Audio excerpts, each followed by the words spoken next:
चलो जी देखो बोर्ड पे। तो हम लोग पढ़ेंगे आज जीवन परिचय सीरीज जो हमारे यूपी बोर्ड में दिया है भवानी प्रसाद मिश्र। तो आज हम लोग इनका ही जीवन परिचय पढ़ेंगे, इनके बारे में जानेंगे, इनकी रचनाएं के बारे में जानेंगे। ठीक है, तो आज स्टार्ट करते हैं भवानी प्रसाद मिश्र। तो सबसे पहले इनका जन्म, कोई भी कवि है सबसे पहले क्या होगा, जन्म होगा, फिर जन्म स्थान होगा। तो भवानी प्रसाद मिश्र जी का अगर जन्म की बात किया जाए तो 29 मार्च 1913 ईस्वी में भवानी प्रसाद मिश्र जी का क्या हुआ था, जन्म हुआ था। तो जन्म पता चल गया कि 29 मार्च 1913 ईस्वी। अब जन्म स्थान की बात किया जाए कि जन्म स्थान कहाँ पे है, जन्म स्थान, तो जन्म स्थान है होशंगाबाद, होशंगाबाद मध्य प्रदेश। कहाँ पे, मध्य प्रदेश में। ठीक है, जिसको एमपी बोलते हैं, नहीं मध्य प्रदेश। ठीक है, अब आते हैं पिता का नाम। अब इनके थोड़ा पिताजी का नाम जान लेते हैं कि पिता का नाम क्या था, यानी भवानी प्रसाद मिश्र जी के पिताजी का नाम क्या था। तो इनके पिताजी का नाम था पंडित सीताराम मिश्र। क्या नाम था, पंडित सीताराम मिश्र। पंडित सीताराम क्या था, मिश्र, इनके पिताजी का नाम था। अब आते हैं थोड़ा सा इनके माताजी का नाम जान लेते हैं, क्योंकि पिता और माता का नाम कभी कभी इम्पोर्टेंट हो जाता है। तो इनके माताजी का नाम था गोमती देवी। क्या नाम था, गोमती देवी। गोमती एक नदी भी है, ठीक है, गोंदिया एक्सप्रेस है, गोमती देवी। हाँ गर्व, तो नाम इनका क्या है, गोमती देवी। अब इनकी मृत्यु की बात किया जाए तो 20 फरवरी 1985 ईस्वी में क्या हो गया था, इनकी मृत्यु हो गया था। किसका, भवानी प्रसाद मिश्र जी का। जन्म हुआ था 1913 में, मृत्यु हुई थी 1985 में। ठीक है, यहाँ तक चीजें क्लियर हुआ। अब थोड़ा जानते हैं इनके बारे में महत्वपूर्ण चीजें, महत्वपूर्ण तत्व।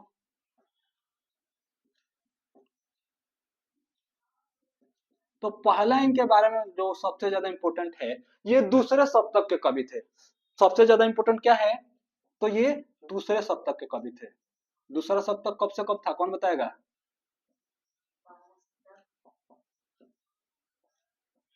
पहला था 1943 से लेकर 1951 तक, दूसरा था 1951 से लेकर 1959 तक। ठीक है, तो ये दूसरे सप्तक के कवि थे। हाँ ठीक है, इन्होंने, अगला दूसरा पॉइंट लिखो, इन्होंने इन्होंने इन्होंने कल्पना, क्या नाम है, कल्पना चावला नहीं है, नहीं तो भारत के पहले अंतरिक्ष यात्री हो जाएंगी महिला। तो इन्होंने कल्पना नामक मासिक पत्रिका का संपादन किया था। कौन सा पत्रिका, कल्पना। ये कैसा था, तो मासिक पत्रिका था। क्या था, मासिक पत्रिका था। मासिक मतलब महीना में एक बार छपता था। ठीक है,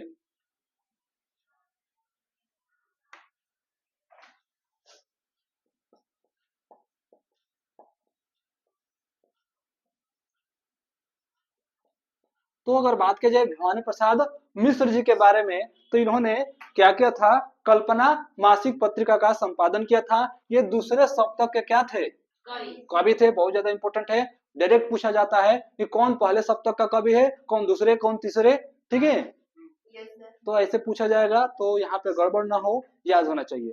पहले सप्तक में 7 गो कवि थे, ये भी याद होना चाहिए। तीसरा लिखो, ये गांधी जी के विचारधारा से प्रभावित थे। ये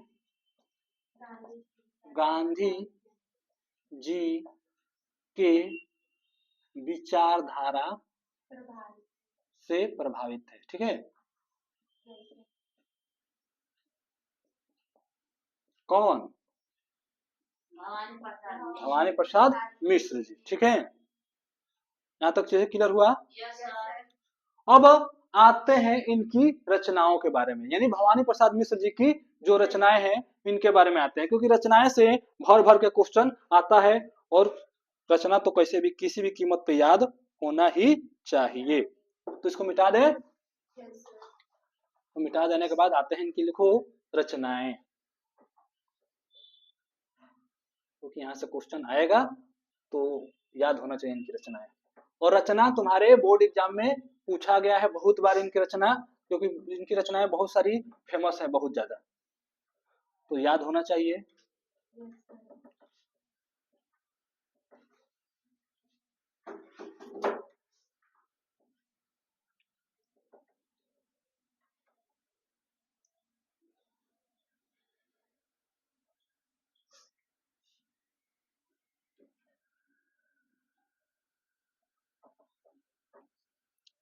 देखो प्रमुख रचनाएं, प्रमुख रचनाएं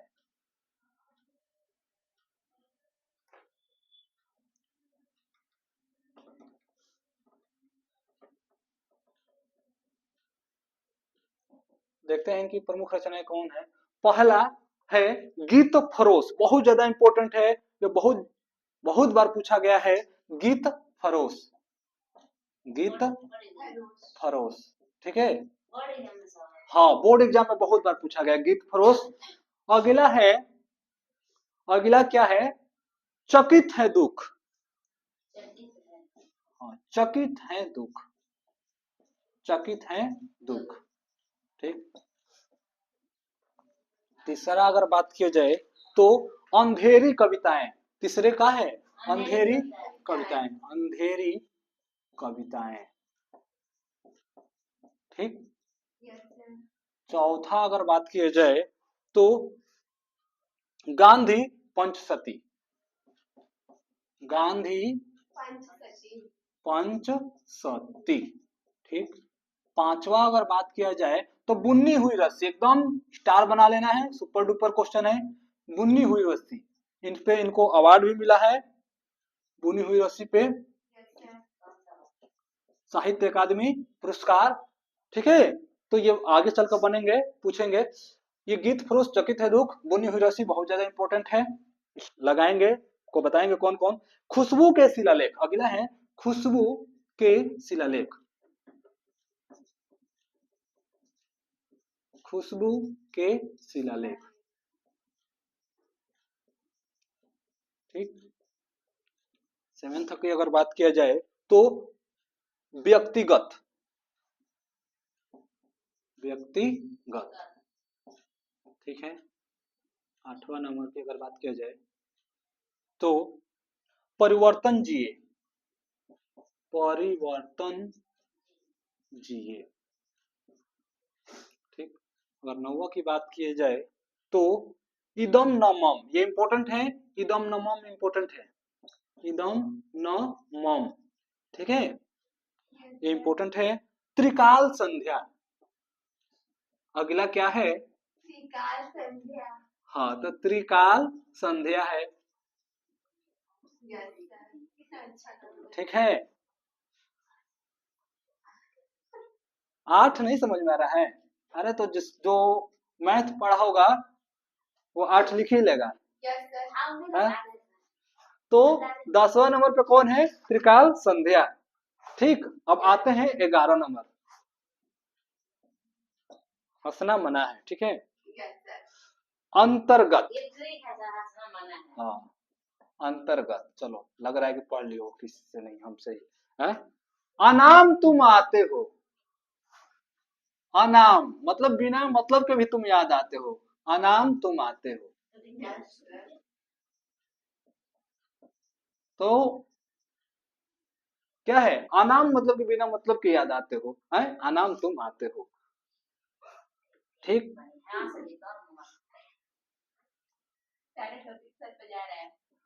हाँ पूरा दुनिया हम पे ही बना है, तो टॉपिक कहीं नहीं आएगा, हाँ हमसे ही जुड़ा है दुनिया, ठीक है।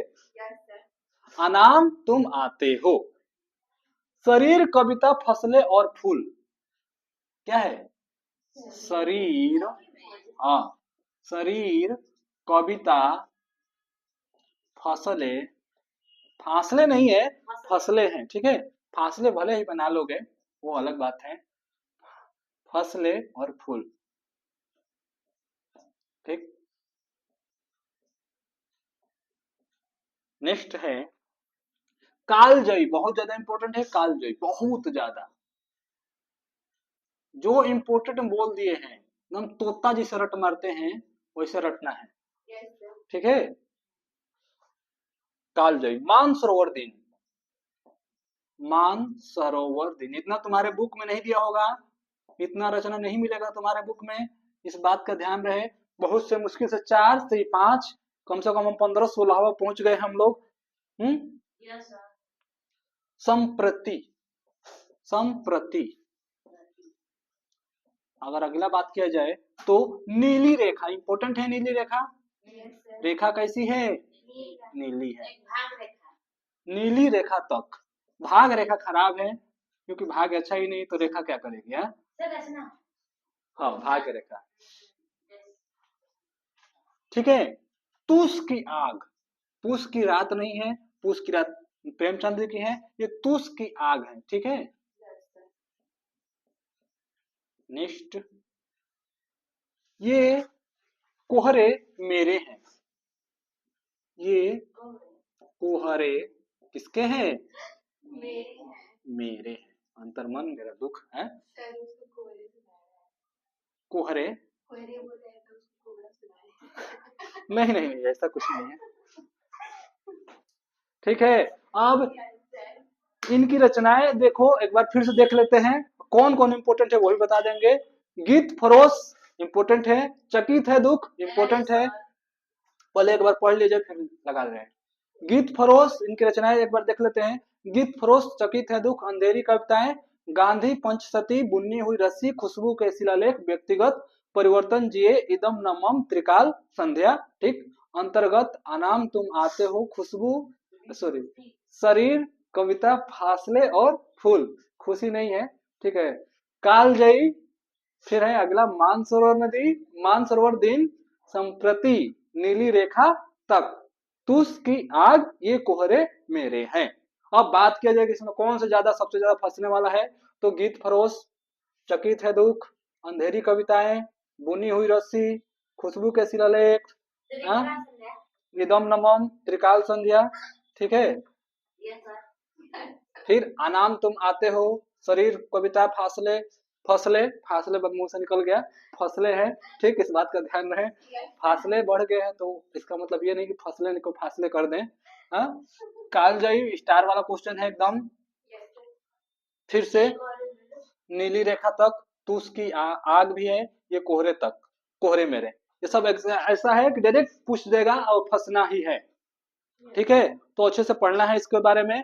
अगला है बाल कविताएं, अगला क्या है? बाल कविताएं, बाल कविताएं यानी छोटे बच्चों की कविताएं भी इन्होंने लिखा है, हमारे भवानी प्रसाद मिश्र जी ने। तो तुकों का खेल, बाल कविताएं क्या है? तुकों का खेल, हाँ, तुकों का खेल, पहेलिया, तुक मतलब क्या होता है? पहेलिया बुझाना, ठीक है। इन्होंने एक संस्मरण भी लिखा है, क्या लिखा है? संस्मरण। कौन सा संस्मरण लिखा है इन्होंने? जिन्होंने मुझे रचा, यानी माई बाप,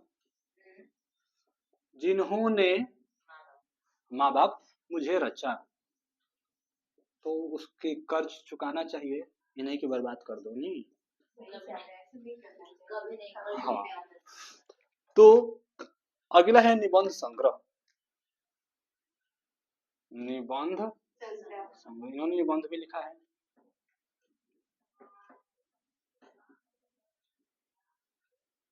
कौन सा इनका निबंध है? कुछ नीति कुछ राजनीति, इनका निबंध क्या है?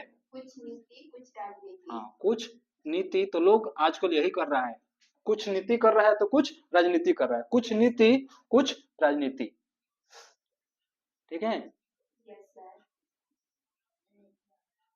नीचे हो रहे हैं, सुनाई दे रहे हैं ना? कुछ नीति कुछ राजनीति, इनका क्या है? निबंध संग्रह है। ठीक है, अब आते हैं थोड़ा सा इनको पुरस्कार देते हैं।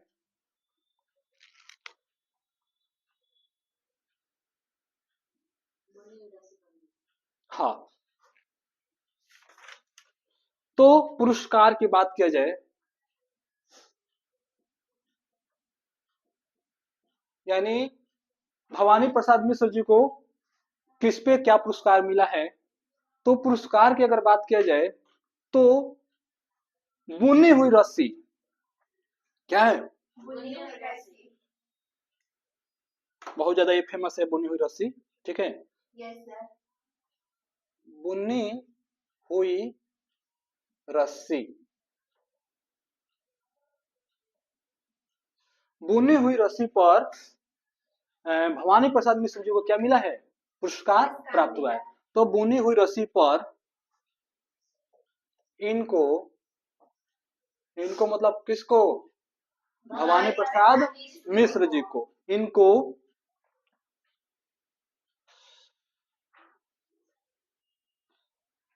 1972 ईस्वी में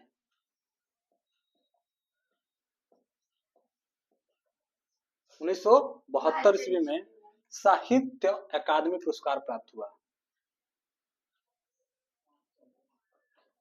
हाँ, सांप है ये। साहित्य अकादमी पुरस्कार प्राप्त हुआ। ठीक है,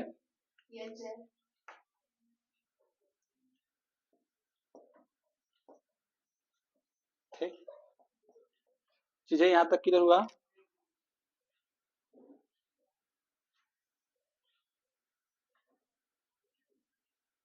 इनको एक नाम भी दिया गया है। क्या नाम दिया गया है, थोड़ा इसको देख लेते हैं। क्या नाम दिया गया है इनको? जो क्या बोलते हैं, महत्वपूर्ण तथ्य में से एक छूट गया है चीज है। इनको सहज के कवि कहा गया है। इनको, ये महत्वपूर्ण तथ्य में एक छूट गया था पॉइंट, इनको लिख लो। इनको इनको सहजत के कवि, सहजत के, हाँ, महत्वपूर्ण तथ्य में एक पॉइंट छूट गया है। ये कभी आ भी सकता है, कोई जरूरी नहीं है, नहीं भी आ सकता, आ भी सकता है। के कवि भी कहा गया है, का कवि कहा गया है। सहजात होना चाहिए के कवि।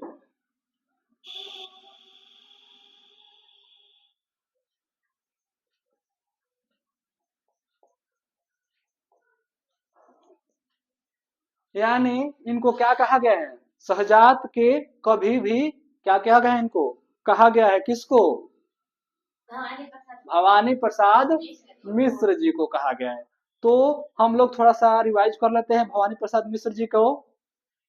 ठीक, तो भवानी प्रसाद मिश्र जी का अगर बात किया जाए तो इनका जन्म 29 मार्च 1913 ईस्वी को हुआ था। जन्म स्थान होशंगाबाद मध्य प्रदेश है। ठीक, इनके पिता का नाम क्या है? पंडित सीताराम क्या था? मिश्र था। इनके पिताजी का नाम क्या है? पंडित सीताराम। चलो देखो, तो इनके अगर पिताजी का नाम का बात किया जाए तो क्या नाम था? पंडित सीताराम मिश्र नाम था। ठीक है, माता जी का नाम गोमती देवी था। मृत्यु 20 फरवरी 1985 ईस्वी को हुआ था। अब बात की जाए कि इनकी रचनाएं, महत्वपूर्ण बातें इनके बारे में, तो ये दूसरे सप्तक के कवि थे। ठीक, और इनको सहजात के कवि भी कहा गया है। ठीक है, इन्होंने एक मासिक पत्रिका का संपादन किया था। उस मासिक पत्रिका का नाम क्या था? तो कल्पना। क्या नाम था? कल्पना। अब इनकी रचनाएं, प्रमुख रचनाएं जो थी, गीत फरोश, चकित है दुख, अंधेरी कविताएं, गांधी पंचसती, बुनी हुई रस्सी, खुशबू के शिलालेख, व्यक्तिगत परिवर्तन जिए, इदम नमम, त्रिकाल संध्या, अंतर्गत, अनाम तुम आते हो, शरीर कविता, फासले और फूल। कालजयी बहुत ज्यादा इंपॉर्टेंट है। कालजयी बहुत बार पूछा गया है। कालजयी के रचनाकार कौन है? मानसरोवर दिन, संप्रति, नीली रेखा तक, तो उसकी आंख, ये कोहरे मेरे हैं। ठीक है, ये रचनाएं थी इतनी। इनकी बाल कविताएं की अगर बात किया जाए तो तुकों का खेल। संस्मरण की बात किया जाए तो जिन्होंने मुझे रचा। निबंध संग्रह का बात किया जाए तो कुछ नीति कुछ राजनीति। अगर पुरस्कार की बात किया जाए कि इनको कौन सी रचना पर पुरस्कार मिला था, तो भवानी प्रसाद मिश्र जी को बुनी हुई रस्सी पर 1972 ईस्वी में साहित्य अकादमी पुरस्कार प्राप्त हुआ था। ठीक है, तो ये हमारे हैं थे कौन, भवानी प्रसाद मिश्र जी, जो पूर्ण रूप से क्या हो चुके हैं, समाप्त हो चुके हैं। अब अगले कौन होंगे, तो गजानन माधव मुक्तिबोध के बारे में पढ़ेंगे। शायरी तो हमें नहीं आता है, ये दुख की बात है। ठीक है, हाँ तो मोटिवेशन समझ लो या शायरी समझ लो, जो भी है। तो आजकल की जो दुनिया है उसी पर बनाया, क्या है, कुछ लाइन है जो बोल रहे हैं कि क्या है। देखो आजकल नफरतों वाला दुनिया है। लोग क्या करता है, कितना भी अच्छा कर लो क्या करेगा, नीचे गिराएगा तुमको, दोषी ठहराएगा, तुम्हारा सारा अच्छा काम भूल जाएगा, तुमको ही गलत ठहराएगा। तो उस पे है कुछ लाइनें कि नफरत करने का हुनर मुझे आया ही नहीं। क्या है कि नफरत करने का हुनर मुझे आया ही नहीं, मैंने क्या किया, माफ किया और छोड़ दिया। क्या किए, माफ किए और छोड़ दिए। ठीक है, और एक और था इसमें, क्या था कि मैंने निभाया है हर रिश्ते को वफादारी से, कि मैंने निभाया है हर रिश्ते को वफादारी से। ठीक है, यकीन मानो, यकीन मानो कुछ नहीं मिलता वफादारी से। ठीक है, यकीन मानो कि कुछ नहीं मिलता वफादारी से। तो आजकल की दुनिया ऐसी ही है, चाहे कोई भी कितना अच्छा रिश्ता हो आपका, कितना भी दिल से निभा ले, क्या होगा, उसका कोई बेनिफिट नहीं है। तो सबसे बढ़िया है कि अपने काम पर ध्यान दीजिए, अपना काम कीजिए, ठीक, अपने लक्ष्य को प्राप्त कीजिए, उससे बेहतर कुछ नहीं है। तो सारी इस दुनिया का मोह माया से मुक्ति रहिए और पढ़ाई पे क्या कीजिए, ध्यान दीजिए। ठीक है, नेक्स्ट क्लासेज होगा गजानन माधव मुक्ति बोध। ठीक है, ठीक है, हाँ। तो है तो एक और भी है, चलो वो भी सुन लो। हाँ, तो गलत लोग, ठीक है, गलत लोग गलत करके भी शर्मिंदा नहीं होते हैं। ठीक है, गलत लोग गलत करके भी शर्मिंदा नहीं होते हैं वो।